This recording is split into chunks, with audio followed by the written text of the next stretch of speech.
राम राम भाई सारे ने मैं पांडे जी जिनता है। तो भाई ये बिजली वाले मिस्त्री आए थे जी, ये एसी लगा के देखो, पाइप कितनी लगा के देखो, कहाँ से कहाँ लग पाइप पहुँचाई भाई।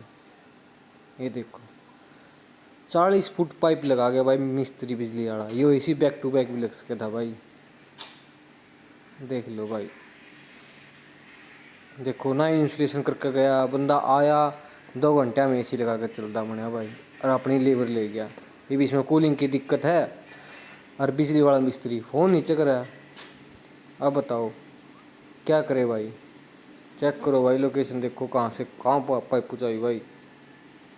और कॉपर बहुत ज़्यादा कॉस्टली है भाई, आप रेट भी बता कर सकते हो कितनी की पाइप पाइप लग चुकी है इसकी।